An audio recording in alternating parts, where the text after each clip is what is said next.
The following is a local resident producers program. The program content is the sole responsibility of the producer and does not necessarily reflect the views or policies of CATV2, Oshkosh Community Access Television, the City of Oshkosh, the Oshkosh Cable Television Advisory Commission, or Time Warner Cable.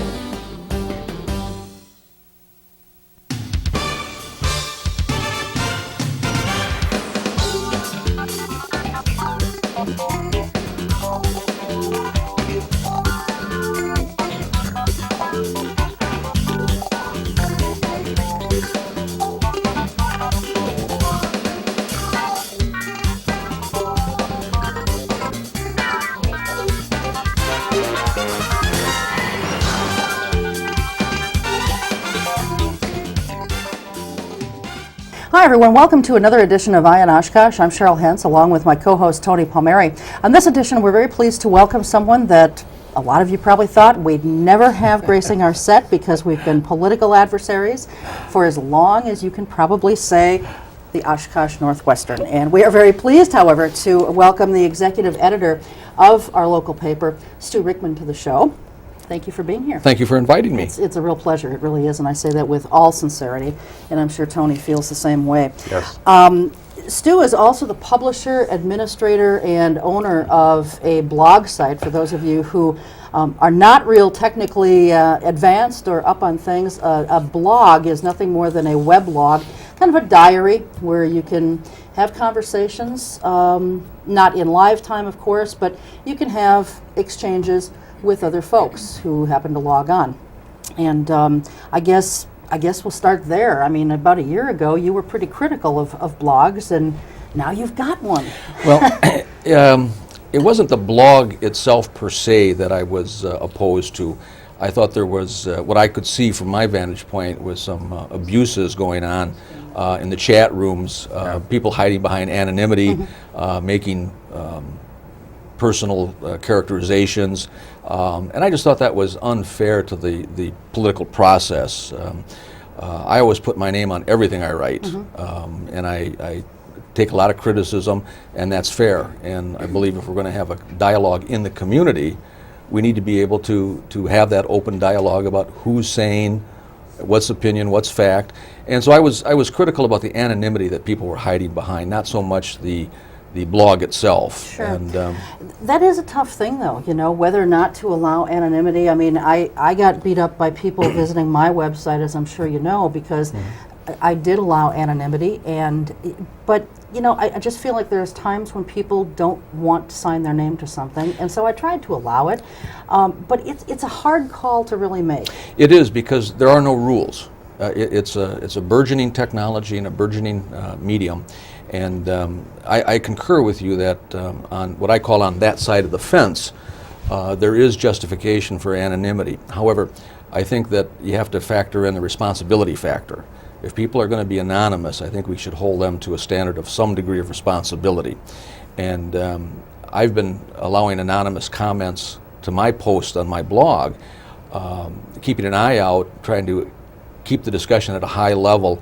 And if it dips below a certain line of responsibility, I'll delete the comments. But I do think it is important to have an avenue, a venue where people can express themselves without worrying about if their employer is going to react to it, or if it's going to affect their business, or if it's going to cause some problems within the family. So I do agree that there is an area where anonymity is allowable. Sure. So why have you started a blog? You know, it's kind of an evolutionary development with newspapers. As you're aware, I watch very carefully and closely Eye on Oshkosh's website, your website, Miles's website, and certainly it did engender public discussion, which is a good thing. Right. And I spent a long time over the summer doing a lot of reading, a lot of research, talked with a lot of experts in the field, and came to the conclusion that newspapers can no longer be the gatekeeper of information. You know, we lost that franchise a long time ago. The best we can hope to be is authenticators of information, because we do have some reporting expertise and some professional training that enters into it. And having gone to a seminar this late September where one of the one of the really great blogging editors in America, John Robinson from the Greensboro newspaper. Spent about an hour with him getting some insight into where he's coming from on blogs. And I just decided that if the Northwestern can use its position on the website to foster more community dialogue, that would be a good thing for the community. But you already have access to an editorial page 7 days a week. Isn't the blog kind of like overkill? Well, I think that the blog is geared to the non-newspaper reader. And I think that a lot of things that are in the print media, and we all acknowledge that there's a readership problem of Right. the dead tree media, ink on paper. And so the online format is just a different way of reaching the community who may not be paying attention to the newspaper and the printed media. But when you are posting on the blog, and I hope people do go to it, by the way, when you are posting on the blog, are you posting as yourself, or is this the Oshkosh Northwestern editorial board speaking? No, it's strictly, it's an extension of my Sunday column, if you will. The tact is a little bit different in that I try to bring some transparency to the newspaper process. How do we do what we do? How do we come to that decision? Did we overreach a headline? Did we overplay a story? To have a dialogue to help people understand what happens behind the scenes. So it's strictly my opinion, and it's synonymous somewhat with my column in Sunday's paper. All It's right. strictly my viewpoint. Actually, one last thing on that anonymity issue. Editorials are anonymous, are they not? I mean, No. we know who the editorial board is, Yeah. but we never really have a name attached to it, do we? Yeah. No, although the editorial board is listed on the top of the Right. page, and historically editorials have been viewed as the opinion of the institution of the newspaper. And I can tell you that our editorial board meetings, we strive for consensus, don't always get there, and oftentimes the author of the editorial is writing something that he may not personally believe in. And so it'd be unfair for us to put his name on it, or their name on it, if they didn't personally agree with the stand that the newspaper was taking. So if a person's looking at an Oshkosh Northwestern editorial and wondering who the author is, what should they say to themselves? It's a consensus of those people listed at the top It of is the close page? as we can come to a consensus of the best thinking at the newspaper on that particular day. All right, Cheryl? How has the blog's been in existence now? About a month and a half, I guess, something like Right. that. What's the response been so far? Well, I think that I've been pleased that the comments that come back, even the anonymous ones, have been very well thought out, very reasoned, very thoughtful. And that's what I had hoped would happen, is that we could have a dialogue on that basis. I don't think that it's got a great deal of readership yet, because it is relatively new and it was hard to get at before it went on our website. But it's averaging about 80 to 85 hits a day. Half of those are from inside my newsroom, because they want to know what I'm saying about them. And so it's hard to get a gauge on who the unique visitors are. We can track where they're coming from, so we know that the guy from Bloomington Prairie, Minnesota, for whatever reason, spends a lot of time reading Everyday Editor. But beyond those kind of anecdotal things, it's really hard to get a true sense of how many people are viewing it and for how long they're staying there. Well, let's talk about some of the things that Stu's written on the blog. Sure. Let me just Yeah, real go ahead. quickly before you do that. We're going to try and give you the means to get to Stu's blog site throughout the show. Of course, it does have its own URL, website address that you can get to it. But in talking with Stu before the show, it's a little easier if you just go to the Northwestern's website and then it's the editorial page. Click on the opinion page Okay. and look for community blogs. And one of the things that we did is create it like a directory of community bloggers. So people can go there and they're not force-fed Everyday Editor. They can select from Ion Oshkosh, Tony Palmeri, Oshkosh-News.org, because we want them to be able to sample a lot of the commentary and thought and dialogue that's going on in the community. Yeah, Okay. it's very, very good. Stu's particular blog site is Everyday Editor, and I've visited when I can. Lately, I'm having some serious internet problems and can't get there quite as often as I'd like. But it's really, I've enjoyed what I've seen, and as you well know, you and I have not agreed on very many things in the past, but you know, I've seen kind of a change in the winds, and we'll talk a little about that later, but I like what I see so far. Thank you and I very like much. the dialogue that I'm seeing there as well. So. Thank you. But run for political office sometime and see what happens. Not a chance. Go ahead, Tony. Well, let's talk about some of the content on your blog. Sure. Recently, you wrote a blog in which you called Councilman Brian Bain courageous for suggesting that we should have a new way of handling Parks Board meetings and so on and so forth. Are you concerned that when you as the editor write that in the blog, your comments maybe turn up on political literature someday? Oh, absolutely. That happens frequently, and we maintain the copyright to the content, and people have to request permission to use it. And if Brian Bain were to ask permission, I would deny it. I would not allow him to use it, just like I would not allow any political candidate to. Now, if they want to excerpt something out of an editorial and print it in context in its entirety, that I wouldn't have a problem with. And on that particular issue, what we're talking about is the Parks Board passed the Menominee Park Pier with very little discussion. The next night, it got to the Oshkosh Common Council. They passed it with very little discussion. Community around Menominee Park, very upset. And then Bain, who I believe is on the Parks Board. He is. Yes. That's- Okay. Yep. He now is proposing that you'd have to have at least a week in between the Parks Board Right. meeting and the council meeting. Wouldn't, no offense to Brian Bain, but wouldn't the courageous thing have been for him to speak up at the Parks Board or at the council meeting? You know, that was a real unfortunate situation, because we actually had a reporter at that Parks Board meeting. You did. And she came back and talked with Carl Ebert, who is, you know, an outstanding reporter in his own right. And he's on the editorial board. He's a city editor now, editor, and he's on the editorial board. And he did not think it was a huge issue. He completely underestimated it, as did I, and as did the reporter. So we didn't report on it on Monday night. We reported it on Tuesday, and we even followed up with an editorial congratulating the Outer Street Fishing Club for its charitable contribution. Right. Now, we didn't take a stand on the location of it, because at that point it was not a huge issue.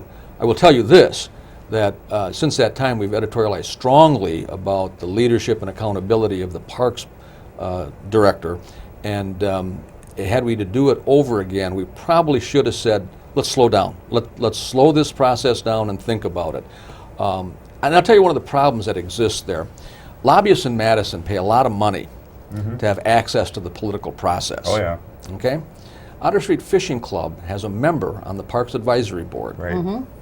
And does the $40,000 donation equate to access to the political process of being able to support legislation and move it through the process? I think the Parks Board has got a real problem in its makeup. There's a member of the Parks Board from the Oshkosh Youth Baseball Association. Now, does that give him special access to the process and the parks plan and looking at the parks budget? Personally, I think that, you know, if Brian, and I think Brian is a courageous council member, I think he should call for an examination of the makeup of the Parks Yeah, I Board. agree. Well, in And- fact, when he was on the show, you know, he did say that he kind of saw a problem with that a little bit too. So, I mean, the Parks Board is loaded with special interests. Yeah. And we kind of pass it off as saying, well, there's citizen committee members who are trying to do the right thing for the community. And I'll give them that, but on the same side, there's no checks and balances there whatsoever. Right. At all. Trish, oh, I'm sorry, go ahead. well, I was just going to say, I see sort of the city's dilemma, because, you know, they're trying to put people on a board who are knowledgeable in the parks area, and yet then it ends up being sort of loaded in one direction and top heavy in that direction. And there comes the unfairness. I would say that you know, this is a model that the city has used for decades. The model's broken. Why not have a group of neighborhood Parks Board advisory members? And if something's going on in their neighborhood, convene them to talk about it. They've got a lot at stake on what happens with the Parks Board. Now, are they going to be able to come and be experts on the golf course? Probably not. But certainly having a group of people who can meet on a Monday night and get legislation passed on a Tuesday night is clearly not appropriate. Right. Why doesn't the Northwestern Stew do some more in-depth reporting on the pier issue? For example, Dr. Terry Shores, who lives around that area, and some other people, have done some research and shown that there may be some Americans with Disabilities Act requirements for building new piers that may be very costly. The Northwestern hasn't really covered much of that, have you? We've done the traditional cover the process and Yeah. not the problem. And I think you raise a very good point. I think that we should probably start asking some probing questions about the design of it, because there's been different designs laid out. First it was going to have railings, then Right. it wasn't going to have railings, Right. and then it was going to be, and so there's some discrepancy in the whole design of the pier. And I think you're right. I think we probably should go back and investigate this a little bit about what exactly is it going to look like, and what are the specifications for having railings or not having railings, or Okay. accessibility. Okay, and in a different issue, another one of your blogs recently, you talked about how Representative Underheim and Senator Ressler just don't get it. And I think this particular topic was the conscience... Compassionate care for rape victims. Compassionate care hearing. for rape Right. victims. But you have been more critical of Representative Underheim and Cheryl Ressler in general for a variety of issues. And what a lot of people in the community say to me about that is, why did it take you so long? That is, and I'm biased, I've run against Greg twice, but haven't Greg and Cheryl pretty much been solid Republican leadership votes down in Madison for a long time? In other words, has something changed in their behavior in the last 3 or 4 years? I think you can trace it back to the leadership change in Madison when John Gard became Speaker of the Assembly, and some of the things that happened after he had got his leadership position. The defining moment for me really was, and Cheryl will remember this distinctly, a year ago when the candidates were in the early stages of the forums. The UAW Labor Council had a forum in Oshkosh at about the time the leach workers were getting layoff notices. Yes. And Greg begged off from the meeting, and he said, well, I've got a conflict in my schedule, I can't make it. And we really didn't know what the conflict was, but Carol Owens, bless her heart, said, oh, I've got to go to that John Gard thing down in Madison to raise money with the lobbyists. Well, it was the same one that Greg was going to. And it told me that they were more interested in helping John Gard raise money for the Republican caucus than they were representing their constituency. Prior to that, when Greg ran against Jim Genesio, he was mentioned in the caucus scandal testimony. Right. And we pinned him down on that pretty good at an editorial board meeting, and his response to us was, this has been going on forever, guys. Why are you making a big deal out of it? Right. And to me, that was offensive as a voter and as a citizen of Wisconsin, trying to justify, because they had turned it into a science in Madison and everybody knew what was going on, was the wrong answer. And so those things started to add up and got to the point where we really, as an editorial board, against Jim Genesio, we made a no endorsement. We didn't endorse either candidate. Right. In the last race, we endorsed the Democratic candidate, Gordon Hentz. And people I talk to in Madison tell me that there's a good chance, the speculation is, that Greg may not run in November. I've heard that as well. That he feels betrayed by his constituencies, that they haven't supported him, given him the support that he needs. Certainly he can point to the newspaper and say, they haven't supported me in the way I'm accustomed to. Sure. Have any names come up as possible Republican candidates? I haven't, somebody was asking me that the other day, and obviously there's some good people in the community. Sure. I hate to name names, but Right. I don't think there'd be a lack of candidates if he don't made think an so. announcement that he wasn't going to run. I don't No. think so either. Chomping at The other the bit. thing that you were unimpressed by in your blog was the meeting at the Common Council where, thanks to Paul Esslinger, I guess, Underheim and Ressler came to speak to the council about the budget. You were not very impressed with their performance at that meeting, were you? Well, no, I wasn't, and I thought that Greg's remark to Paul Esslinger was just totally uncalled for.